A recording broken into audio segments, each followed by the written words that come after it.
Welcome to Cabinet, everybody. I've received, item 1 is apologies for absence. I've received apologies from Councillor Elaine Taylor and Councillor Fida Hussain. Item 2, urgent business. Are there any items of urgent business? No items of urgent business. Item 3, declarations of interest. Does any member have any interest to declare in any matter on the agenda? No. Okay, item 4, public question time.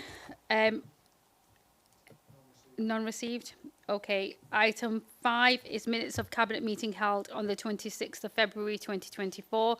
Do Cabinet agree the minutes of the Cabinet meeting held on that date? Agreed. Thank you. Item 6, proposed changes to section 75 governance arrangements. Councillor Brownridge. Thank you, Chair. This is rather a dull report, I have to say, because it's about governance, which is always important but always dull. The significant fact about it is with the changes and the introduction of the ICP, now known as the Local Integrated Care Partnership Committee, the whole thrust of that change of the relationship between the NHS and the Council was that decisions would be made on a locality basis. So we would make our plans on the basis of the health needs of our population. So in order to achieve that, it seems eminently sensible that the people who commission the services that will deliver that objective should be based locally in the IC, whatever the Integrated Care Partnership Committee is called. So that's the proposal, that rather than being a joint committee with the commissioning before, former commissioning body, that will now be delegated to this new body. Obviously under the auspices of the ICB, which is the GM overarching body, but the basic idea is that local decisions will be made locally, which makes sense. Thank you, Chair. Thank you, Councillor Brownridge. Does any member wish to speak on that item? No? So do Cabinet agree the recommendations of the report? Thank you. Item 7 is Revenue Monetary and Capital Investment Programme 23-24. Councillor Jabbar. Thank you, Chair. So this is a regular report that we bring to inform Cabinet of the situation with our revenue and capital programme. So this is to the period end of December 23, and it will be the last one before the end of the year, because obviously we're very close to end of the financial year. It's true to say, Chair, this has been a very challenging financial year for the Council. We're projecting an adverse impact of 16.64 million after the end of the financial year. This is primarily due to significant expenditure in children's services, in place and economy growth, and also adult social care. So if I go through the numbers very quickly, 14.24 million in children's services, place and economy growth, 5.442 million, and adult social care 864,000. This is of course due to pressure on service, mainly through to demand, but additionally there's been pressure because of the inflation. There's been saving, saving you can call it, in respect of vacancy control and also some of the central factors in terms of controlling the in-year pressure. That amounts to just over £3 million. So overall, if you look at that, then we're still projecting at the end of the financial year an overspend or a in-year pressure of £16.6 million, which is extremely challenging, and unfortunately we're not alone in forecasting this level of in-year pressure because of the situation that we find in ourselves, particularly in children's services. In relation to capital programme, the revised programme is just under £80 million.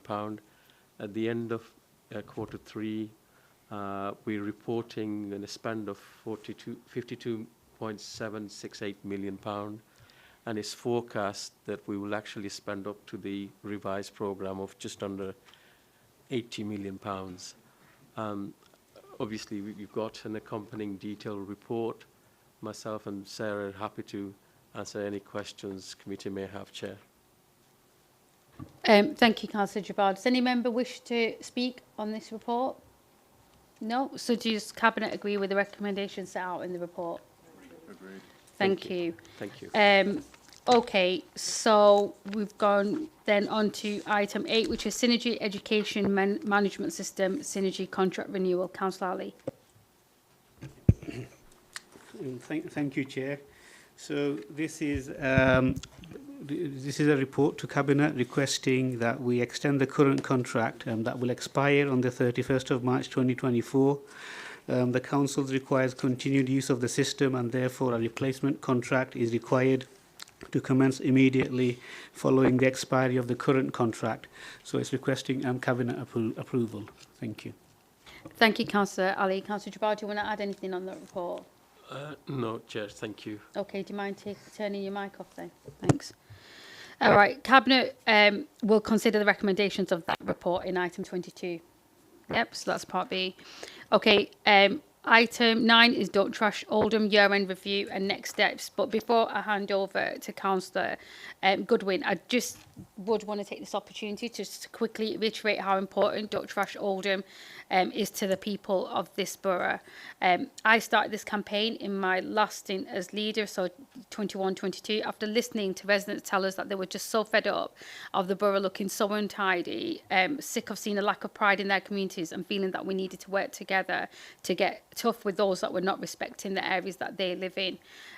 In that time, we've dealt with thousands and thousands of fly tipping reports and cleared thousands of alleyways, streets and green spaces, and we've started enforcement action against thousands of individuals who've blighted our borough, and rightly so. But we've also cleaned hundreds of our alleyways and issued hundreds of fixed penalty notices. So it's really important to highlight that, because we're not just picking up other people's mess, we're actually penalising people where we find the evidence to do so, and that's a really important thing for us to remember.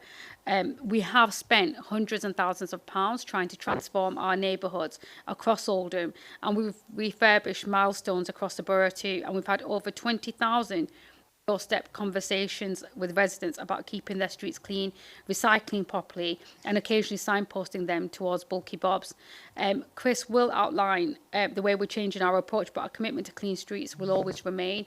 And I do want to put on record my thanks to the staff in that team that work so hard in making sure that they keep our borough tidy, but also a huge sincere thanks to all the residents that do their part in making sure that they take pride in the communities that they live in, because that's what the majority of Oldham people are like. They do take pride, they do keep their areas clean. It's just that horrible minority that actually blight it and ruin it for the rest of us. So over to you, Councillor Goodwin. Thank you, Chair. The report to Cabinet is the report for the second year of the campaign, which changed from a Don't Trash Oldham campaign to more of a transformation campaign. It outlines the actions that were taken. So the second year focused on targeting hotspot enforcement and clean-up in certain wards where there were problems with hotspots for fly tipping, and the actions are outlined in the report. There was 166 fixed penalty notices served, 41 prosecutions in court, as well as 1,741 enforcement actions taken. We moved on to transforming neighbourhoods, where each ward was given a small budget to do things like improve the environment within their ward. As Councillor Shah stated, milestones have been refurbished across the borough, and there's also been community engagement with 26,548 conversations taking place. As Councillor Shah said, Don't Trash Oldham / transformation has been a most high-profile, successful communication over the last few years. The campaign attracted interest from other local authorities and has been replicated across the country. Going forward, we have some future priorities. Priority 1 is going to be to continue to target the known hotspot locations with focused enforcement and quick pickup. Priority 2, merge the hotspot enforcement fly tipping team in environmental health with already those in place. That will create a larger, more responsive team, combining enforcement and street cleansing.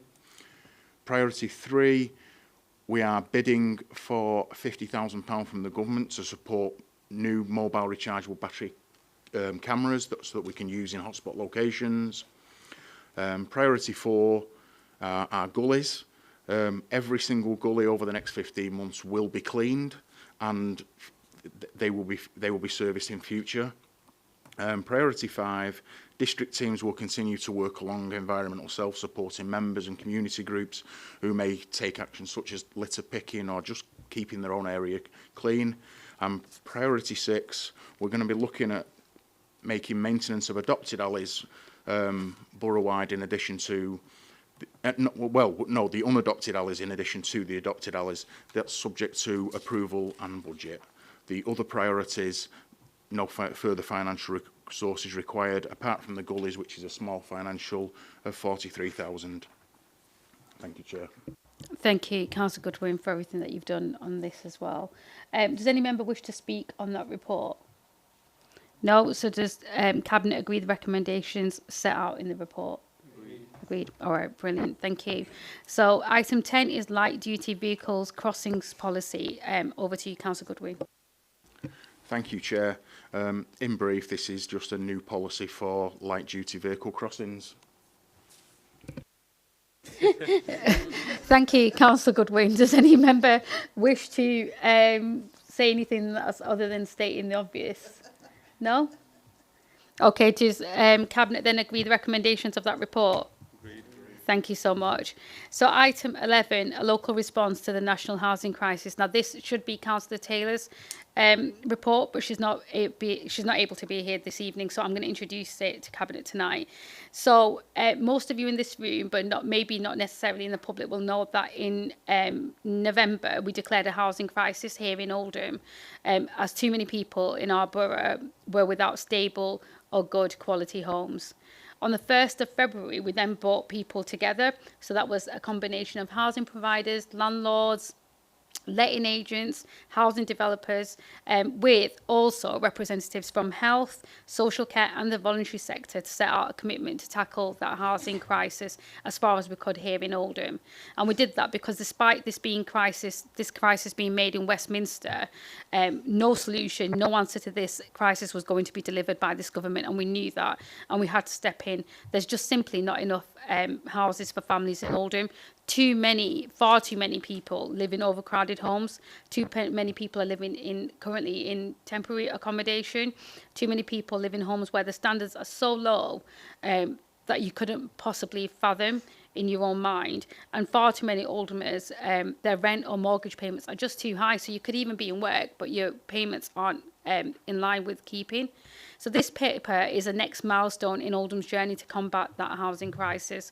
As the title indicates, this is our local response to the national housing crisis, and this report represents a significant investment into the council's own systems and services to better improve outcomes for our residents. Investment will make and it's going to ensure stability within the housing options service, that the service that supports and helps those that are in dire housing need. So our people that are speaking to people at their time when they're really desperate. It will improve customer service at Access Oldham while reducing waiting times for people to come in and are having to wait quite a long time to have face-to-face appointments, and sometimes they're all holding on the phone lines for longer than should be acceptable. It will also support the fantastic staff who've been working really hard to meet the needs of more and more Oldhamers who desperately need our help. It's going to immediately improve the quality of our temporary accommodation through long-term leasing agreements to bring costs down and to make sure that our residents in crisis are supported with the right accommodation at that time. It's also going to speed up our ability to deliver new housing in the borough and bring into use empty homes, and it'll help improve housing standards across the borough with more dedicated and more proactive enforcement, because we know that that's necessary. We know that now, currently, so many of our residents are living in our homes that aren't fit for purpose, that aren't habitable and shouldn't be here in this state in the developed country, but they are. So we're doing everything that we can to tackle that crisis, and we're starting off with our own systems, and we know that our partners who attended the roundtable are of the same, you know, on the same page as us, are willing to join us in making sure that we do everything that we can collectively and effectively to address that crisis. So I think that's a really, really good news story today, and it shows that actually that it's not just words, it's actually action that we're going to take to address that. So does any member wish to speak on that report? No? Okay, so we're going to consider the recommendations of that report in item 23, which is part B. So item 12 is the acceptance of the Brownfield Infrastructure and Land Funding Grant for Oldham, Mumps and Princess Gate. So similar to the last report, this again is Councillor Taylor's report, but I'll be taking this report. So this report is to accept a £5 million grant from Greater Manchester Combined Authority in order to develop new homes at Princess Gate at Mumps. Cabinet knows we're in a housing crisis, so I won't labour the point too much, but this report is another step that this council is taking to tackle the housing crisis, and the intention of this is to deliver 347 homes on a brownfield site in the town centre. 30% of those homes within a total of 106 units will be affordable housing, and 25% of those homes, which is 90 units, will be available for social rent, and these homes will be built to the future home standards to make sure that low carbon technology are at the forefront of this development.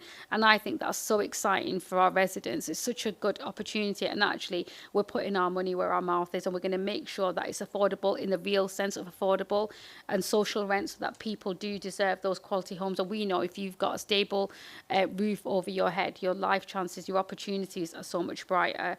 So another important report. So does any member wish to speak on that report? No? Okay, so do Cabinet agree with the recommendations set out in that report? Agreed. Thank you. Item 13 is UK SPF grant acceptance, E22, supporting local businesses. So this report is to accept almost £1.5 million of the UK Shared Prosperity Fund. It's two separate grants.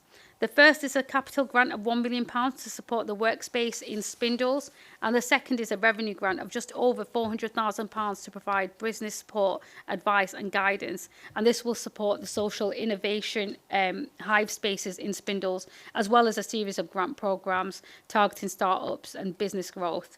The money will be spent by the 31st of March 2025, and we envisage it will support 300 enterprises, create 80 new jobs and 40 new businesses, and help develop 3,000 square metres of commercial space in the town centre. So another really fantastic good news story that will have such an important impact on our residents and our businesses. And this is us demonstrating again that we're doing everything we can to make sure that our economy thrives and we take up every opportunity that is out there for us. So does any member wish to speak on that report? No? Very silent Cabinet tonight. Does Cabinet agree with the recommendations as set out in the report? Agreed. Good, thank you. So item 14 is the United Utilities Green Recovery Fund grant acceptance. So this report is to approve the acceptance of almost £2 million in grant funding from United Utilities, and the money is going to be used on 4 highway schemes in the town centre. They are West Street, Rock Street, Market Street and Curzon Street. And the main purpose of this grant is to reduce the amount of water entering into our sewage systems in the town centre through sustainable urban drainage. But it's also to improve the public realm with new street furniture, better cycle and footpaths, and by creating a greener space with more plants and trees, including in our own new town centre park. Councillor Goodwin, I don't know whether you wanted to add anything to this report. I wasn't going to, Chair, but it's worth noting that the work on West Street and Rock Street is already under construction and should be completed later this year. Market Street and Curzon Street, they're in design phase and should be completed, or they should be starting sometime spring this year. Thank you, Councillor Goodwin. And I think that's another important milestone, because it just complements everything else that we're doing to regenerate the town centre. So really good report. So does Cabinet agree with the recommendations set out in the report? Okay, so item 15 is new residential children's homes. Councillor Mushtaq. Thanks, Chair. Cabinet asked to consider proposals to enter negotiations to purchase, subject to council due diligence checks, new homes to accommodate children who are cared for by the local authority, and approve the refurbishment of an existing asset to repurpose into a children's home. As we're all aware, Chair, it's traumatic for a child to enter care. It's incumbent on us as corporate parents to ensure we do everything in our power to help children who have entered care to thrive and reach their full potential. Being placed in Oldham and, where possible, being close to existing schools, friends and family support networks is hugely important to a child or young person. There's also the added financial pressures on the council, as highlighted in the report. This has increased through inflationary pressures and is a huge burden not only on Oldham Council, but councils up and down the country. That's why Cabinet are requested to approve option 3 in the report, in which we'll be creating a total of 7 residential placements by refurbishing an existing asset into a 4-bed children's home for 3 placements, and purchase and refurbish 2 3-bed homes which are to be acquired on the open market for 4 placements, the former by January 2025, the latter by April 2025. This is a very positive report and development all round. We need to get on with it and get it delivered. The decision is to be taken in the second part of the meeting at item 24. Thank you. Thank you. That's really good. And it is a good news story as well. It means that we're taking our roles and responsibilities seriously, and it's also going to help us with some of our budgetary pressures as well. So good stuff. Thank you, Councillor Mushtaq. Does any other member wish to speak on that report? No? Okay, so then we'll have that discussion later on then. Item 16, again, over to you. It's improving our services for children, young people and their families. Councillor Mushtaq. Thanks, Chair. Cabinet asked to approve a decision that will see the remodelling of services for young people and families, creating 7 new family hubs, delivering increased outreach into communities and an enhanced digital offer. Through the £3.6 million programme, we will provide 7 family hubs in local communities, which will provide families with children and young people aged 0 to 19 and up to 25 for those with special educational needs and disabilities, with early help to overcome difficulties and build strong relationships. 6 of these will be in existing children's centres, with the remaining 10 centres being de-designated. A consultation to this effect took place from 6 December to 31st January, in which we received 650 responses. This was followed up by 2 elected member-only sessions to provide all 60 councillors with the opportunity to have their input on the wards they represent. The Director of Education, Matt Bulmer, and I also did a public webinar where we answered questions from the public. There are ongoing discussions with some wards. All in all, this has been a heavily engaging process with positive outcomes. On the back of the consultation, it was decided that this will be done over 2 phases to ensure minimum disruption to services currently being delivered. The Beaver Family Hub has been a huge success to date. I look forward to the remaining 6 family hubs opening so we can fully support our families in the best way possible. I'd like to thank everyone that took part in the consultation and the team for all their hard work in getting the maximum responses. Cabinet are asked to accept the recommendations at item 25 of the agenda. Thanks, Chair. Thank you, Councillor Mushtaq. A big thanks to you and your team. I know the Director of Education, Matt's here today, so I do want to put on record my thanks, because this is really, really important. It's not just about, you know, the work that we do all the time, but it's about taking those services and taking them right into the communities that they're there to help, and making them part of this process is just amazing. And I know I've had really good feedback. We are, as you will know, in an election period, so that means we're knocking on doors, and this has been massively, massively successful. People really value not just the time we've taken to speak to them, but actually to know that they've been a part of improving our services, and that's what this is about. So thank you so much. I really appreciate that. So we're going to discuss the recommendations at item 25. The next one is item 17, Capital and Revenue Grants Childcare Expansion Programme. Councillor Mushtaq. It's not you, is it? It's Councillor Jabal. Is it you, Councillor Jabal? All right, Councillor Ali.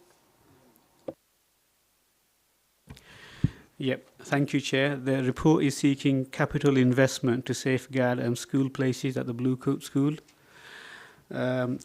So Cranmere Education Trust, which is a multi-academic trust, who operate the Blue Coat School, contacted Oldham Council to request local authority assistance in improving the condition of one of the accommodation blocks within the Blue Coat School, which is the Rosler block. Sorry. Sorry, my mistake. Item 17 I've got down here as capital and revenue grants on the childcare expansion scheme. Okay. All right. That's Councillor Mushtaq. It's Councillor Mushtaq, that's what I thought. Yep, so it's you. Sorry, you're forgiven. Apologies, my fault. As we're all aware, the expansion scheme is coming into effect. There's lots of work being done behind the scenes, and there's a lot of work to do to ensure that we can get this out and yet have the maximum possible benefit. So I'll take the paper as read. Thank you. Thanks to you. No, it's fine. Thank you, Councillor Mushtaq. Cabinet will consider the recommendations of this report at item 26. The next item is item 18, and it's the capital investment at the Blue Coat School. Now over to you, Mr. Ali. Yeah, that's okay. Yeah, thank you, Chair. So the report is seeking capital investment to safeguard school places at the Blue Coat School. So the Cranmere Education Trust is a multi-academy trust who operate the Blue Coat School, contacted Oldham Council to request local authority assistance in improving one of the accommodation blocks within the Blue Coat School, called the Rosler block. If the Rosler block is not replaced, Cranmere Education Trust have stated they will need to reduce the published admissions number of Blue Coat. Just to inform Cabinet, the Blue Coat Church of England School is the only Ofsted outstanding secondary school in Oldham. There are over 1,200 pupils on rolls in year 7 to 11. The school also runs a very successful academic sixth form for 420 students who come from Blue Coat and schools across Oldham and beyond the borough. So the required project cost is £3.5 million, and the recommendation is to partially fund the block replacement as a grant to Cranmere Education Trust from the basic need, with Cranmere Education Trust funding the remainder. So we've got the part B where we need to make a decision. So I ask Cabinet to consider the report, and we'll obviously discuss further at part B. Just to sort of reiterate, the school does produce some of the brilliant educational outcomes in Oldham. Thank you, Chair. Thank you, Councillor Ali. And I think, again, this report is another example of how the council is taking action locally where national support isn't being delivered. And I think that's a really important acknowledgement. And this investment will not just support, but it will also safeguard school places in one of, like you said, one of the best performing schools in the borough. Blue Coat School approached us for this support, and we're glad to be able to offer it to them in recognition of the importance of investment, not just in education, but the buildings in where that education is delivered into. And we're always going to invest in our young people and support our schools in the great work that they do in this borough. So really good work, and looking forward to having a more detailed discussion in item 26. 27, sorry, yeah. The next one is item 19, procurement and social prescribing service. Councillor Brownridge. Thank you, Chair. So we started our social prescribing service back in 2019, and it's run by Action Together in conjunction with the voluntary community and faith community. And I think it's fair to say the funding for it has been cobbled together over that period from a number of sources. Now, we have very strong evidence that it has been a really successful initiative. It's a very crucial part of our early intervention, and it's definitely reducing demand for frontline services. There's very good evidence to demonstrate that. So what we're asking is an agreement to be allowed to go out to re-tender this contract for a fixed period of 5 years, but with the option to extend it, provided we can find the money to do that. But I think if we can do it for 5 years, it will give the service real stability, which has been a bit hand-to-mouth up to now. But in view of the fact it does definitely deliver, it's really important that we keep it going. Thank you very much, Chair. Thank you, Councillor Brownridge, and I couldn't agree more. I think even if you look back through COVID and beyond, you know, that's the kind of the social prescribing service played such a huge role in places where we couldn't. So I think it's really important. I think it's fair, and it also shows our respect to that sector, actually, because you can't always like lend on them for support when we need it, but then not just give that to them in terms of funding, because they too, like us, need to plan, and this makes it easier for them to have long-term plans, doesn't it? Okay, brilliant.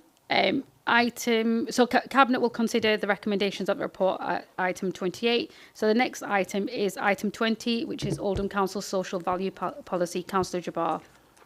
Thank you, Chair. So this is a relatively straightforward report. We're asking you, Cabinet, to approve the new policy on social value. We've done some great work in this space, Chair, as you know, and what we want to do is to make sure that through commissioning and procurement, we actually maximise the benefit for our resident. We feel that publishing a policy will make it clear to everyone, and on page 335 is the new policy. Straightforward, really. I think it takes our efforts in this space into a new era, and it makes it very clear to all our partners what we want to achieve in this space. Happy to take any questions.